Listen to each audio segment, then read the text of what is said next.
Hi, this is Karen. Long time no see. Um, it's been almost 9 months, or maybe more than 9 months. I'm not too sure now. Since I put my last video out, it's been a long time in my life, and I'm sure it's been a while in yours with all of these lockdowns occurring all over the world. I hope everybody's staying safe. Um, I'm coming to you today to say hello because it has been such a long time and to give you a bit of a rundown about what's been happening. If the light goes a bit funny, I'm filming in my bedroom at the moment because the craft room next door is absolutely chockers with stuff. That's become the new dumping ground since I haven't been using it. Hubby's down in the lounge room watching the Olympics. Um, I have a companion here. I've actually got two. If you hear any grunting, it's the cat. He's around here somewhere, and if he starts snoring, you'll probably hear it. The dog is just asleep over here. She may come over if I start making weird noises because she's been very aware of how ill I've been. So she has been keeping me company. Okay, I've got a list just down here at the side of me to explain some of what's been happening. Okay, now as you know, I did back to back to back to back to back videos in December last year leading up to Christmas because I had a lot of Christmas papers and stock that I needed to show you guys that was available before it ran out or before the Christmas time ran out. And I don't think I actually showed you any of the January to June releases with Stampin' Up. I'm pretty sure I didn't because I was doing so much filming. I just didn't get round to it. But also with the filming, I was starting to feel progressively worse health wise. And I received a diagnosis mid December that I was hypothyroid. My endocrinologist, my diabetic doctor, actually rang up and said, "We need you to come in and have some tests immediately. You're showing signs of hypothyroidism, and we need to get onto this straight away." Anyway, they didn't really explain what the full impact of hypothyroid was. All the doctor that it wasn't my normal endo that I was talking to, it was a fairly new one to the hospital, and she wasn't really thorough in what the problems were associated with hypothyroidism. All she wanted to do was get me treated and get me diagnosed to see how bad it was, which didn't really fill me with confidence. And all I knew about hypothyroidism was when your thyroid overacts, you lose weight. Well, you can see I'm not your regular hypothyroid sufferer. I didn't lose any weight. I was putting weight on, and which is normally associated with hypothyroid, but I was putting weight on, and it didn't matter what I did, I just couldn't get rid of it. And over the course of a couple of months, I ballooned to 133 kilos, which even for me is huge. I'm a little below that now, for a few different reasons, but I hadn't really started showing too many signs of the hypothyroidism. They got me into have all the tests done a week before Christmas or a week after Christmas. I can't quite remember, but I know that I had started feeling a lot tireder and a lot more fuzzy in my thinking. So I knew there was something going on, but I wasn't sure what. Anyway, Christmas came and went. We had a lovely time with family, and even now I'm trying to think of where we actually spent Christmas because things are so foggy. I do believe we were down in Warrigal with my older daughter and her little girl. Maybe my family can actually confirm that down below. Um, so yeah, we had Christmas, and then during January, um, Miss 17 now. I mean, it's been years that I've been doing this channel, and she's now 17. But Miss 17 had moved over to TAFE and was finishing her year 10 at TAFE before she started her hairdressing apprenticeship, or the course that's going to get her a hairdressing apprenticeship. So we were busy getting all of her things sorted out. And then the beginning of February, my second daughter had her little girl, for her first baby. And so we welcomed little Miss Pepper into the world. Um, and so life was joyful for a while there. However, I started going downhill. I was getting anxious. Um, my depression had gone through the roof, and I couldn't. I was finding everything was too much for me. The anxiety, as I said, was going through the roof. So I went and actually saw my GP and broke down to him, and said, I need help here.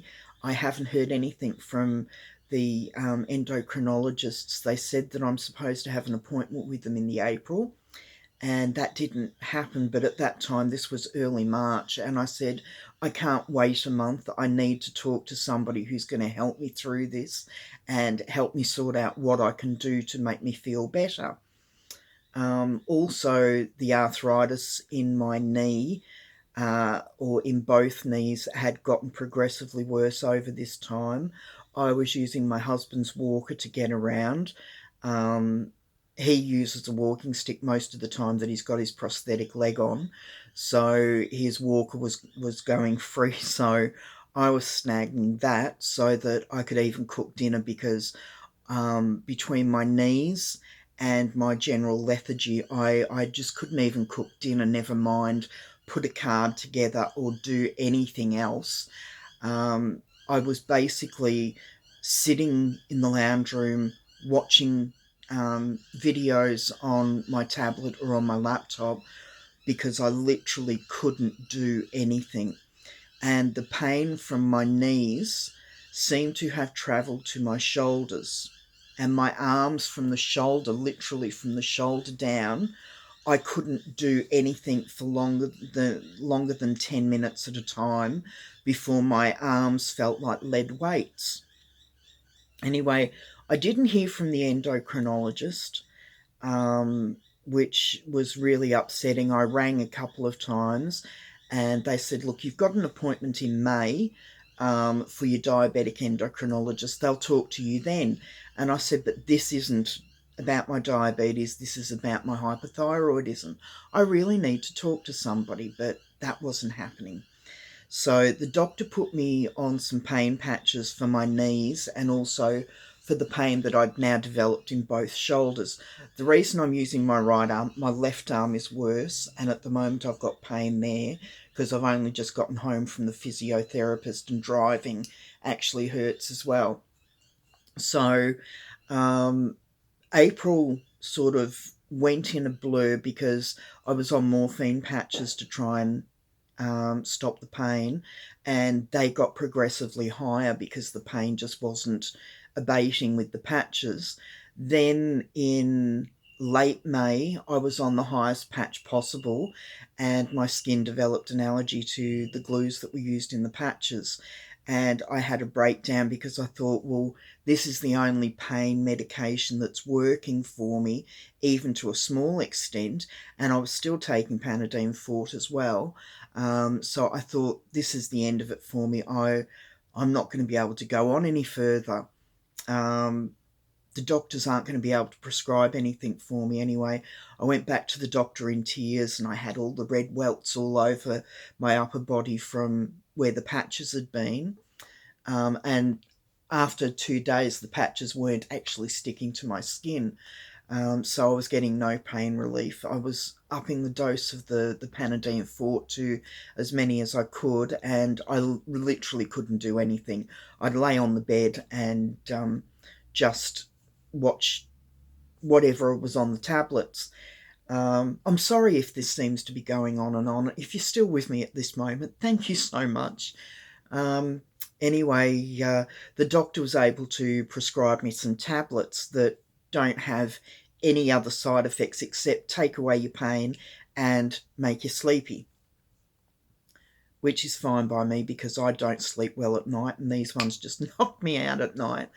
So yeah, the pain had started to abate to some degree, and then the endocrinologist finally called, and after having a really heated discussion with her and actually hanging up on her, my regular endo called back and calmed me down and said, look, we really need you in here. We're going to give you some radiation therapy, and we're going to have to kill off your thyroid.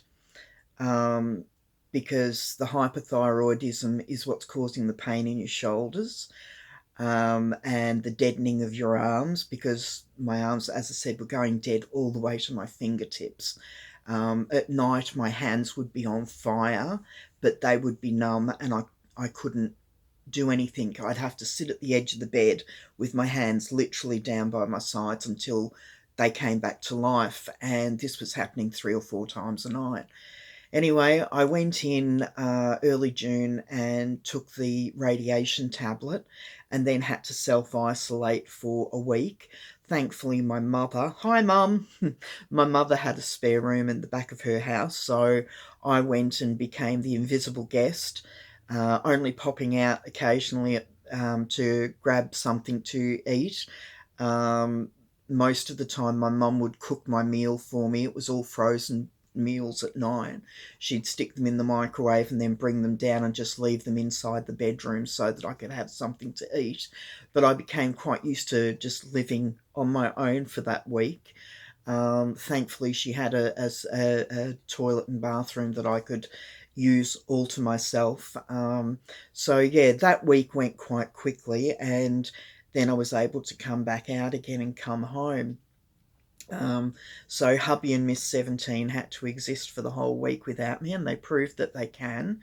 I think that I'm not sure who missed me most, my husband, Miss 17, or the dog. Maisie was absolutely over the moon when I drove back in the driveway, and when my husband opened the door for me to come in, she was going berserk in circles around me, so that was really good. The upshot, though, of all of this, I'm still not 100%. My thyroid isn't dead yet, so I'm still getting pain. I've been told between 6 and 8 weeks, so I'm hoping that by the time I have an appointment with the endo in September, that I will then be hypothyroid, and then they can treat me and bring my thyroid up to, or tell my body my thyroid's behaving normally, and hopefully we can move on from there. So that's what I'm hoping at the moment. In the meantime, yesterday, no, 2 days ago, I had an appointment with the osteoarthritis surgeon, or osteo something or other. And I'm being booked in to have a right knee replacement sometime in the next 6 months or so. And then once that's done, I will have my left knee done. So I'm hoping sometime, maybe this time next year, I will be a smaller version of myself, but a healthier version of myself as well. So yeah, the idea of putting cards together, never mind being able to, but the idea of being, but of actually doing it, has just not been there. I can still put cards together, but the want to isn't there. I also let my membership with Stampin' Up lapse. That finished, I think in March. I'm still getting emails from them as though I'm still part of Stampin' Up though, so I'm not sure what's going on there. But I'm no longer with Stampin' Up. No, through no fault of theirs and no fault of mine. There's no bitterness there. I wasn't selling. I had one customer that would order from me maybe twice a year, and I passed that on to one of the other girls, because I had a call from her husband last month. He wanted to buy his wife something for her birthday, so I passed him on to one of my viewers I've got a number of girls that I know sell, but this girl had been in touch with me a few days before, just touching bases and making sure I was okay, and I decided that I'd pass my customer over to her just as a thank you. So yeah, I'm no longer with Stampin' Up, which doesn't mean that I'm not going to make cards on this channel anymore. Um, the the channel title is still dolallycrafts, so I'm still going to be crafting here. I may not, to start off with, be as frequent until my thyroid problems are sorted out in the next couple of months. I'm still brain fog, excuse me, still not able to do much anyway. But over that time, I've rediscovered my love of sewing. I used to sew wedding, not bridal gowns, but bridesmaids' gowns, flower girls, just make clothing for special occasions. But also, I've got a couple of photos here. I made the outfit my daughter is actually modelling there. My girlfriend used to have a costume shop, and this is Amy, the daughter that's just given me my second grandchild. This was her about 10 years or more ago, modelling one of the Charleston outfits. So this was one of my creations. And then my son, he'll hate me showing this, him modelling the Pierrot outfit that I actually made, the costume. It was a bit long on him then, but he's now 6'3", so this would probably be too short on him. But yeah, this was modelled about the same time, about 10 years ago. So they're just two of the costumes that I made for my girlfriend's shop. And while I've been laid up, I've been watching the Great British Sewing Bee, and watching a lot of YouTube videos on sewing. And I've been making my granddaughter's little outfits as well. I repurposed some shirts that I bought at the local op shop. And for those in the States and the UK, an op shop is an opportunity shop. It's where you go in and you can discover pre-loved clothing. So yeah, I've decided to use or utilize some old shirts and stuff and repurpose them to make little outfits for my grandchildren, which started giving me my love of sewing again. I've been making heat packs. Of course, I made masks last year when COVID first hit. So yeah, I've redeveloped that love. So going forward on the channel, if I find something that I enjoy, that's crafty, I will share it with you. It need not be card making. I do have to make a signature book for my older granddaughter's first birthday, which is in a few weeks. Well, her birthday was actually last month, but with the lockdowns and everything hitting Victoria, her birthday celebrations have had to be postponed for her little friends, but also for the wider family members. So we're having a signature book for Sophie for next month, for later this month for her birthday.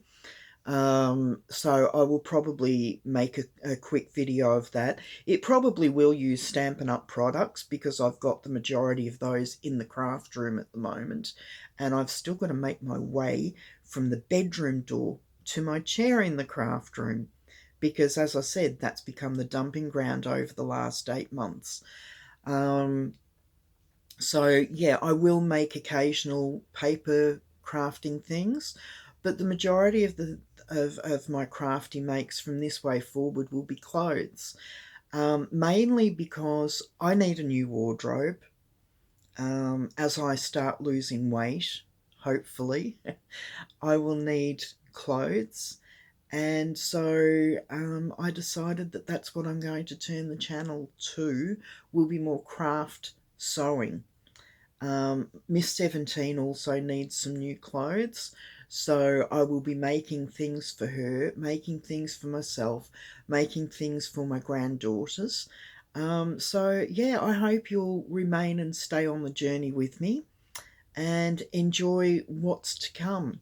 I've just had a delivery of some fabrics from Super Cheap Fabrics. I'm not quite sure whether they're based here or whether they're in one of the other states, but I got some lovely stretch satin and some really nice winter weight jumper material, jumper fabric, which I'm going to make myself a jacket out of. So yeah, I hope you actually stay around for that. I've cut out a very simple pattern that I saw a Russian girl make here on YouTube, and it's to make a very boxy top, which looked lovely on her. But then again, she's a lot slimmer than me, so I've had to tweak. It wasn't actually a pattern, but I've had to tweak the measurements to fit, instead of here, to fit here. So you'll get the drift as you see me putting it together. So that will be my first official new video, and I'm hoping that will come out sometime within the next few days. Anyway, it's been 20 odd minutes and my camera's probably going to cut out in a minute. I'm filming this on my tablet and I'm not quite sure what the time limit is on videos. But thank you for joining me, and if you're still around, please stay. Um, I've made a lot of new friends from my subscribers through Stampin' Up, and I hope these girls will stay around. Please excuse my croaky voice. It's part of the hypothyroid issue with the nodules in my throat. Yeah, so I look forward to bringing you some extra special content over the next however long. So please stay safe and stay here. And if you're somebody who's just come across this out of the blue, hi, welcome. Please click the subscribe button below, and if you want you can click the notification button. That way you won't miss a video. But I get sick of all the notifications, so I actually unclicked all the bells on mine, and I still don't miss videos because I use my subscriber list and they all show up there. So don't worry about clicking the bell if you don't want to. Okay, I will see you later. Bye bye.